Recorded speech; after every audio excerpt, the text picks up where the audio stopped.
ప్రేమధార ప్రేమధార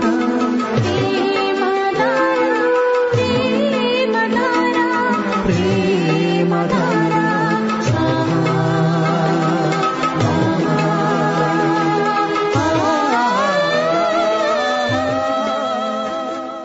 ప్రియ శ్రోతలు, ఈ రోజున మన పాఠ్య భాగం జకర్యా గ్రంథం 7వ అధ్యాయం 1 నుండి 7వ వచనం వరకు సావధానంగా వినండి. రాజైన దర్యావేషు ఏలుబడియందు 4వ సంవత్సరము కిస్లేవు అనే 9వ నెల 4వ రోజున బేతేలు వారు షెరెజరును రెగెమ్మెలెకును తమ వారిని పంపి యాజకులకు ప్రవక్తలకు మనవి చేశారు. అన్నారు, ఇన్ని సంవత్సరాలు మేము దుఃఖించినట్లు 5వ నెలలో ఉపవాసం ఉండి దుఃఖించాలా? అప్పుడు ఆ యాజకులు ప్రవక్తలు మందిరము వద్దనే ఉన్నారు. యెహోవాను శాంతిపరచడానికి వారిలాగు అడిగించారు. సైన్యములకు అధిపతి అయిన యెహోవా వాక్కు నాకు ప్రత్యక్షమై సెలవిచ్చినదేమనగా, దేశపు జనులందరికీ యాజకులకు నీవి మాట తెలియచేయాలి. ఈ జరిగిన 70 సంవత్సరాలు ఏటేటా 5వ నెల 7వ నెల మీరు ఉపవాసముండి దుఃఖము సలుపుతూ వచ్చినప్పుడు నాయందు భక్తి కలిగే ఉపవాసమున్నారా? మీరు ఆహారము పుచ్చుకున్నప్పుడు స్వప్రయోజనమునకే గదా పుచ్చుకున్నారు.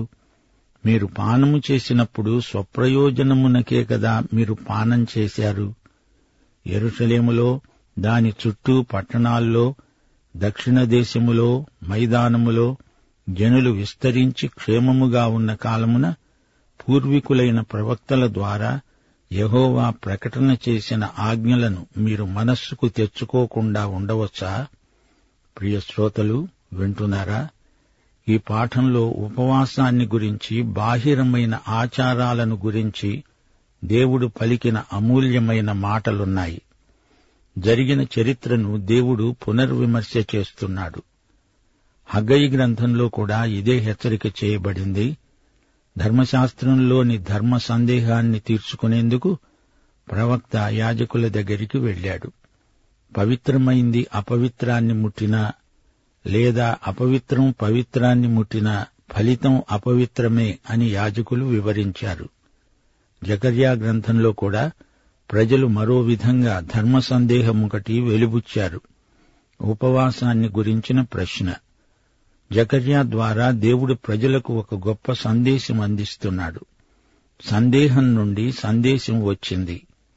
ఇది జకర్యా స్వంత బోధ కాదు, ఇది యెహోవా వాక్కు. దర్యావేషు పాలనలో అది 4వ సంవత్సరం 9వ నెల. అది హీబ్రూ పంచాంగం ప్రకారం కిస్లేవ్ నెల, అనగా అది క్రీస్తుపూర్వం 518వ సంవత్సరం డిసెంబరు 4వ తేదీ. హగ్గయి ప్రవచనాలు పలికింది సరిగ్గా ఇదే సమయంలో. హగ్గయి సందేశాలు ప్రయోగాత్మకమైనవి. బేతేలు నుండి ఒక రాయబారం ఇప్పుడొచ్చింది. బేతేలు అంటే దేవుని గృహం. యాకోబు పారిపోయి దారిలో దర్శనం చూచిన స్థలం బేతేలు. ఆదికాండం 28వ అధ్యాయం 17వ వచనంలో బేతేలును గురించి యాకోబు అన్నాడు, ఈ స్థలం ఎంతో భయంకరం, ఇది దేవుని మందిరమే కాని వేరొకటి కాదు, పరలోకపు గవిని ఇదే. బేతేలు ఉత్తర రాజ్యమైన ఇశ్రాయేలులో ఉంది. ఇక్కడే యరొబాము బంగారు లేగదూడ విగ్రహాలను నెలకొల్పి వాటిని పూజించటానికి ప్రజలను ప్రేరేపించాడు. జకర్యా గ్రంథంలో ఈ రాయబారం వెళ్లిన వారిలో యూదారాజ్య పౌరులు ఎవ్వరూ లేరు. వీరంతా ఎఫ్రాయిము భూమి నుండి వచ్చినవారు. బేతేలు నుంచి రాయబారం వచ్చింది అంటే 10 గోత్రాల వారు అందులో ఉండవచ్చు. ఎజ్రా గ్రంథం జాగ్రత్తగా చదివితే మనకు ఒక సంగతి బాగా బోధపడుతుంది. బబులోను నుంచి యూద ప్రజలు తిరిగి వచ్చినప్పుడు 10 గోత్రాల వారు ఉత్తర రాజ్యమైన ఇశ్రాయేలులోనే స్థిరపడిపోయారు. బబులోను చెర నుండి తిరిగి వచ్చిన వారిలో మొత్తం 12 గోత్రాలకు చెందిన శేష ప్రజలున్నారు. వీరిలో చాలామంది బబులోను దేశంలోనే పుట్టినవారు. పెరెజరు, రెగెమ్మెలెకు అనే పేర్లు బబులోను దేశీయ నామధేయాలు. వీరిని యెరూషలేముకు పంపారు. బేతేలు నుండి యెరూషలేముకు వారు వచ్చారు. వారికి ఒక సందేహం కలిగింది. ప్రశ్న అడుగుతున్నారు. ఈ ప్రశ్న మతాచారానికి సంబంధించింది. ఈ ఆచారం మంచిదేనా అని అడుగుతున్నారు. బబులోను చెరకు ముందు ఉపవాసాలుండే వాడుక, చెరకాలంలో కూడా అదే ఆచారాన్ని కొనసాగించారు. మరిప్పుడేం చేయాలి? కీర్తనలు 137, 1, 2 వచనాలు. బబులోను నదుల వద్ద కూర్చుండి ఉన్నప్పుడు మనము సీయోనును జ్ఞాపకము చేసుకుని ఏడ్చాము. వాటి మధ్యనున్న నిరవంజి చెట్లకు మన సితారాలు తగిలించాము. బబులోను చెరలో వారెంతో ఏడ్చారు. ఆ ఏడుపు కూడా మతాచారంలో భాగమైపోయింది. దేవుడు వారికి ఉపవాస దినం ప్రకటించి ఉండలేదు. 7 విందు దినాలిచ్చాడు. ఉపవాసమనేది వారి సొంత ఆలోచన. ఉపవాస దినాలన్నీ విలాప దినాలని వారే కల్పించుకున్నారు. బబులోను చెరలో వారు చేసిన నిర్వాకమిది. చెర నుండి స్వదేశానికి వచ్చిన తరువాత కూడా ఆ విలాప ఆచారాన్ని కొనసాగించుకుందామనుకున్నారు. కాని దేవుడు వారిని ఆశీర్వదించలేదు. వారి ఆచారాన్ని ఆమోదించనూ లేదు. ఏదో కొంత అభివృద్ధి వచ్చినట్లు కనిపించింది. కొందరు స్వగృహాలను నిర్మించుకున్నారు. హాయిగా ఉన్నట్టే అనిపించింది. వారి వృత్తి వ్యాపారాలలో కూడా అంతా కలిసి వచ్చిందనుకుంటున్నారు. అయినా ఆచారం ప్రకారం ఏడుపులు మానలేదు. అది వారి మత కార్యక్రమంలో భాగమైపోయింది. బాహిరమైన మతాచార కాండ ఎక్కువైపోయింది. ఆధ్యాత్మిక విలువలు బొత్తిగా లేకుండా పోయాయి.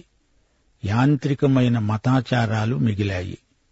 పారంపర్యమైన వ్యర్థ ప్రవర్తనకు అలవాటు పడ్డారు. వారి ఆలోచనలు మొద్దుబారిపోయాయి.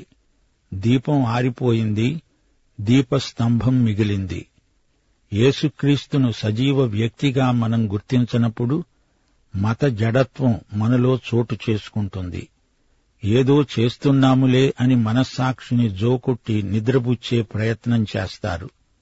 ఆ రోజుల్లో ఇశ్రాయేలు ప్రజలు ఆధ్యాత్మికంగా నిర్జీవ స్థితికి దిగజారిపోయారు. ప్రార్థనాత్మ లేనప్పుడు ఎలా ప్రార్థన చెయ్యాలి అనే నియమాలకు అర్థం లేదు. మతం కసరత్తు, వ్యాయామం అయితే ఆత్మకు దానివల్ల ఎట్టి ప్రయోజనమూ ఉండదు. క్రైస్తవ మతముంది గాని అందులో క్రైస్తవం బహు తక్కువ. మతానికి అతీతమై ఆధ్యాత్మికమై అర్థవంతమైన ఆరాధన ఉన్నప్పుడే సంఘములో ఉజ్జీవం కలుగుతుంది. ఆరంభంలో ఆధ్యాత్మికమై రానురాను శరీరానుసారమై చివరికి అది మత ఛాందసత్వానికి దింపుతుంది. స్తుతిపాట పాడతారు. అందరూ లేచి నిలుస్తారు. ఆశీర్వాదంతో ఆరాధన కార్యక్రమాన్ని ముగిస్తారు. ప్రసంగం ఉంటుంది. కానుకలు స్వీకరిస్తారు. ఇవన్నీ క్రమం చొప్పున వారం వారం జరుగుతూనే ఉంటాయి. అయితే యేసుక్రీస్తును వ్యక్తిగతంగా ప్రేమించటం ఎరగని వారికి ఇవన్నీ మతాచార క్రమంగానే ఉండిపోతాయి. అలాంటి స్థితిని ప్రభువు అసహ్యించుకుంటాడు. అలనాటి ఇశ్రాయేలుకు మతం ఉంది. అది జాతీయ మతం. దేవుడు దాన్ని ఆమోదించాడు. మతం గనుక కొన్ని మతాచారాలు నియమించబడ్డాయి. అయితే ఇవి ఆధ్యాత్మిక వాస్తవానికి సంకేతాలు. వీరు సంకేతాన్ని పట్టుకొని దాని వెనక ఉన్న సత్యాన్ని విడిచిపెట్టారు. మతం మృతమైంది. ఇప్పుడు షెరెజరు, రెగెమ్మెలెకు అనే 2 బేతేలు నుండి యెరూషలేముకు వచ్చి తమ సందేహాన్ని అక్కడి యాజకునికి, ప్రవక్తకు నివేదించారు. అయ్యా, మేము ఉపవాసాలుంటున్నాము, ఏడుస్తున్నాము. ఇది ఇంకా చేయమంటారా, మానమంటారా? ఇన్ని సంవత్సరాలు మేము దుఃఖించినట్లు ఉపవాసముండి దుఃఖించమంటారా?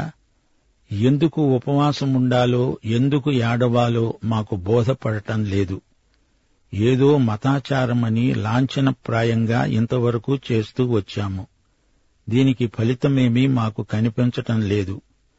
మేము కొనసాగించే ఈ తంతును దేవుడు ఆశీర్వదిస్తున్నట్లు తోచదు. ఇప్పుడు చెప్పండి, మా కర్తవ్యమేమిటి? అప్పుడు జకర్యా ప్రవక్త వీరి ధర్మ సందేహానికి 3 జవాబులు చెప్తున్నాడు. ఇదిగో షెరెజరు, రెగెమ్మెలకు, వినండి. మీ ప్రశ్నకు యెహోవా జవాబు చెబుతున్నాడు. ఉపవాసం తప్పు అనటం లేదు దేవుడు, అది ఒప్పు అనడం లేదు. ఈ ప్రశ్నకు సూటిగా జవాబు చెప్పడు. మీ ప్రశ్నకు దేవుని వద్ద జవాబు ఉంది. మీరడిగిన ప్రశ్నకు జవాబు త్రివిధములైనది. మతాచారాలను గురించే కదా మీరడుగుతున్నారు. మొదటి జవాబు, హృదయం సరిగ్గా ఉంటే మీ మతాచారము సరిగానే ఉంటుంది. ఇంతకాలము మీరు దుఃఖించామని చెబుతున్నారే, నాయందు నిజంగా భక్తి కలిగే మీరు ఉపవాసమున్నారా? మీరు ఆహారము పుచ్చుకున్నా, పానము చేసినా అంతా మీ స్వప్రయోజనానికే చేశారు. రెండో జవాబు, నీ హృదయం సరిగా లేకపోతే నీ మతాచారాలు సరైనవి కావు. మూడో జవాబు, దేవుని సంకల్పం మీ మతాచారాసక్తిని బట్టి మారదు. యెరూషలేమును గురించి దేవుడు చర్య తీసుకోకుండా మీ మతాచారాలేవి ఆయనను ఆపలేవు. మతాచారాలు దేవుడికి మీరిచ్చే లంచమనుకుంటున్నారా? అదేమీ కుదరదు. బయటి వేషంతో దేవుణ్ణి తృప్తిపరచలేరు. ఈ రోజున మనవాళ్లు కొందరు అంటూ ఉంటారు, మనం అది చేస్తే ఇది చేస్తే ప్రభువు రాకడను త్వరపరిచిన వారమవుతాము. లోపల శుద్ధి శుచి లేకుండా మతాచారాలను చూపి దేవుని మీద ఒత్తిడి తెస్తారా?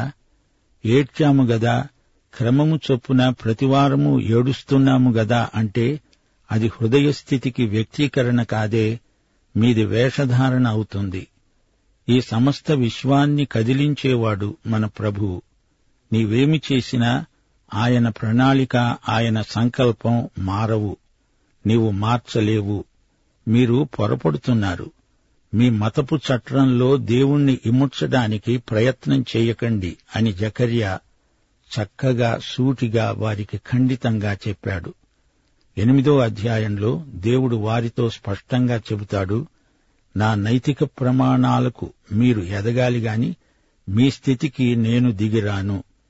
అవిధేయతకు, మీ అల్ప విశ్వాసానికి శిక్ష తప్పదు. 4-5 వచనాలలో దేవుడంటున్నాడు, ఈ జరిగిన 70 సంవత్సరాలు ఏటేటా 5వ నెల 7వ నెల ఉపవాసముండి దుఃఖము సలుపుతూ వచ్చినప్పుడు నా యందు నిజంగా భక్తి కలిగి ఉపవాసమున్నారా? 5వ నెల 7వ నెల అంటే ఆగస్టు, అక్టోబరు. 70 సంవత్సరాలు ఇశ్రాయేలు వారు చెరలో బబులోనులో ఉన్నారు. మీ మతాచారాలు నా మహిమ కోసమా? ఎందుకు అవన్నీ మీరు చేశారు? ఎవరికోసం? ఎందుకోసం? మతనిష్ట, మత ఆచార క్రమము మొదలైనవి చేసి దానికి ప్రతిఫలంగా నా దీవెనను పొందాలని ఆశించారు. ఆ క్రియలను చెయ్యమని గాని వద్దని గాని నేను చెప్పానా? నేను కోరింది మీ హృదయ పవిత్రత. శుద్ధ హృదయంతో నన్ను ఆరాధించండి, నన్ను సంతోషపెట్టిన వారవుతారు. మీ ఉద్దేశ్యాలు సరైనవైతే అంతా సవ్యంగానే ఉంటుంది. 70 సంవత్సరాలుగా ఉపవాసమున్నామే, నీవు మమ్మల్ని దీవించవెందుకని? 70 సంవత్సరాలు ఏడ్చి ఏడ్చి విసుకొచ్చిందా? నిష్ఠురాలాడతారా? నిజమైన ఆరాధనైతే ఎన్నటికీ విసుకురాదు. మీ వేషధారణతో నాకే విసుకొచ్చింది అంటున్నాడు దేవుడు. గానుగెద్దుల్లాగా అదే గాడిలో తిరిగినవారు తిరిగినట్లే ఉన్నారు. సున్నితత్వం, ప్రేమ, నన్ను మహిమపరచాలనే ఉత్కంఠ మీలో లేనే లేదు అంటున్నాడు దేవుడు. మీరు తింటారు, తాగుతారు. ఎవరికోసం? మీకోసమే. 1 కొరింథీ 8వ అధ్యాయం 8వ వచనంలో పౌలన్నాడు, భోజనమును బట్టి దేవుని ఎదుట మనము మెప్పు పొందము. తినకపోయినందున మనకు తక్కువ లేదు, తిన్నందున మనకు ఎక్కువ లేదు. 1 కొరింథీ 10వ అధ్యాయం 31వ వచనం. మీరు భోజనము చేసినను పానము చేసినను మీరేమి చేసినా సమస్తమును దేవుని మహిమ కొరకై చెయ్యండి. ప్రభువు మహిమ కోసం ఉపవాసముంటారా? ఉండండి. అయితే నీకు మరేదైనా కోరిక, ఉద్దేశ్యం ఉందా? అలాగైతే నీ ఉపవాసం కేవలం వ్యర్థం. మన క్రైస్తవం కేవలం ఆదివారానికే పరిమితం అనుకుంటున్నారా? ఆరాధన అనుభూతి ఆదివారం నుండి శనివారం వరకు నీలో నిలిచి ఉండాలి. నిన్ను అది సేవకు ప్రేరేపించాలి. క్రీస్తు ప్రేమ ఈ విధంగా నిన్ను బలవంతం చేస్తుంది. దేవుని ఆత్మ ప్రేమాత్మ. దేవుడు ఇశ్రాయేలు ప్రజలను నిలదీసి అడుగుతున్నాడు, మీ వ్యాపారంలో, సామాజిక సాంఘిక సంబంధాల్లో, సహవాసాలలో, మీ వినోద కాలక్షేపాలలో ఆధ్యాత్మిక విలువలను కాలరాచి వేస్తున్నారు కదూ. మీరు నా కోసం, నా మహిమ కోసం జీవించేవారు కారు. మీ మత ఆచారాలకు విలువ ఏదైనా ఉంది అంటే దానికి సమానమైన అనుభూతి మీలో ఉండాలి. దేవుని ఆజ్ఞలను మనసుకు తెచ్చుకోరు. ఎందుకని? పూర్వము యెరూషలేములో, దాని పరిసర పట్టణాలలో, దక్షిణ దేశంలో, మైదానంలో జనులు ఆ రోజుల్లో విస్తరించి క్షేమంగా ఉన్నారు. పూర్వీకులైన ఆ ప్రవక్తలు చెప్పిన మాటలను మీరు మనస్సుకు తెచ్చుకోండి. బెయర్షబా నుండి హెబ్రోను వరకు, ఎక్రోను వరకు అదంతా ఒక విశాలమైన మైదానం, పచ్చిక బయలు. ఆ రోజుల్లో మన పూర్వీకుల కాలంలో ఏం జరిగింది? చరిత్రనడగండి, అదే చెబుతుంది. మతాచారాలు రక్షించగలిగాయా? నాకు అవిధేయులై అప్పటివారు ఎన్నో శ్రమలకు గురి అయ్యారు కదా. ప్రవక్తల స్వరం ఇప్పటికైనా వినండి అంటూ జకర్యా తన ప్రజలకు ప్రబోధం చేశాడు. శ్రోతలు వింటున్నారా? షెరెజరు, రెగెమ్మెలకు అనే ఇద్దరూ వచ్చి యాజకులను అడిగిన ప్రశ్న ఎలా ధ్వనిస్తోంది? అయ్యా, దేవుని చిత్తమేదో మాకు చెప్పండి అని అడుగుతున్నారా అనిపిస్తోంది. అపొస్తలుల కార్యములు 2వ అధ్యాయం 37వ వచనంలో పేతురు ప్రసంగం విని వారు హృదయములో నొచ్చుకొని, సహోదరులారా, మేమేమి చెయ్యాలి అని అడిగారు. దమస్కు మార్గంలో పౌలు, ప్రభూ, నన్నేం చేయమంటావు అని అడిగితే, ప్రభూ, నీవు లేచి పట్టణానికి వెళ్ళు, అక్కడ నీవేమి చెయ్యాలో అది నీకు తెలుపబడుతుంది అన్నాడు. చెరసాల అధిపతి, అయ్యలారా, రక్షణ పొందటానికి నన్నేం చేయమంటారు అంటే, ప్రభువైన యేసునందు విశ్వాసముంచు అని వారు హెచ్చరించారు. బాప్తిస్మకుడైన యోహాను ప్రబోధం విని మారుమనస్సు పొందిన వారై ప్రజలు అడిగారు, అలాగైతే మేమేమి చెయ్యాలి? ఈ ప్రశ్న మంచిదే. షెరెజరు, రెగెమ్మెలకు అడిగిన ప్రశ్న బాగానే ఉంది, గాని వారి మనసెలా ఉంది అని ప్రభువు చూస్తున్నాడు. వారు ఉపవాసమును గురించి ప్రశ్న అడుగుతున్నారు. 70 సంవత్సరాలు ఎందుకు ఉపవాసముంటున్నారో తెలియకుండానే వారు ఉపవాసమున్నారట. యోహాను సువార్త 4వ అధ్యాయం 22వ వచనంలో యేసు ప్రభు సమరయ స్త్రీతో అన్నాడు, మీరు మీకు తెలియని దానిని ఆరాధిస్తారు. మేము మాకు తెలిసినది అనగా మా దేవుని సన్నిధిలో ఆరాధించేవారము. మరి షెరెజరు, రెగెమ్మెలకు వారి ప్రజలు 7 దశాబ్దాలు తమకు తెలియకుండా ఏమి ఆరాధించినట్లు? ఎందుకు ఉపవాసమున్నట్లు? వీరు బేతేలు నుండి యెరూషలేముకు వచ్చారు. బేతేలులో విగ్రహారాధన ఉండేది. ఉపవాసం హృదయంలో కలిగిన పశ్చాత్తాపాన్ని బట్టి అర్థవంతమవుతుంది. కాని వీరిలో హృదయ పరివర్తన లేకుండానే ఉపవాసాలుంటున్నారు, ఏడుస్తున్నారు. మత్తయి సువార్త 6వ అధ్యాయం 16వ వచనంలో ప్రభువే స్వయంగా అన్నాడు, మీరు ఉపవాసమున్నప్పుడు వేషధారుల వలె దుఃఖముఖులై ఉండకండి. తాము ఉపవాసముంటున్నట్లు మనుష్యులకు కనబడాలని వారు తమ ముఖాలను వికృతం చేసుకుంటారు. వారు తమ ఫలం పొంది ఉన్నారు. పూర్వీకులు ఏమి బోధించారు? యెషయా గ్రంథం 29వ అధ్యాయం 13వ వచనం, ఈ ప్రజలు నోటి మాటతో నా వద్దకు వస్తున్నారు, పెదవులతో నన్ను ఘనపరుస్తున్నారు గాని తమ హృదయమును నాకు దూరము చేసుకొని ఉన్నారు. వారు నా ఎడల చూపే భయభక్తులు మానవుల విధులను బట్టి వారు నేర్చుకొన్నవి. శ్రోతలు గ్రహించండి, కేవలం ఆచారాలను పట్టుక వేళ్లాడితే అది మతఛాందసత్వం కిందికి మనల్ని దిగజారుస్తుంది. వారి హృదయాలలో కపటం దాచిపెట్టుకొని ఎన్ని ఉపవాసాలుండి ఏమి ప్రయోజనం? దేవుని వాక్యమే వారిని పరిశోధించగలదు. హెబ్రీ పత్రిక 4వ అధ్యాయం 12-13 వచనాలు, దేవుని వాక్యము సజీవమై బలము గలదై రెండంచులు గల ఎటువంటి ఖడ్గము కంటే వాడిగా ఉండి ప్రాణాత్మలను కీళ్లను మూలుగను విభజించేటంత మట్టుకు దూరుతూ హృదయం యొక్క తలంపులను ఆలోచనలను శోధిస్తున్నది. ఆయన దృష్టికి కనబడని సృష్టము ఏదీ లేదు. మనము ఎవనికి లెక్క ఒప్పజెప్పవలసి ఉన్నదో ఆ దేవుని కన్నులకు సమస్తమును మరుగులేక తేటగా ఉన్నది. లూకాసు వార్త 12వ అధ్యాయం 2వ వచనం, మరుగైనది ఏదీ బయలుపరచబడకపోదు, రహస్యమైనది ఏదీ తెలియబడకపోదు. హృదయ రహస్యాలు బయటపడతాయి.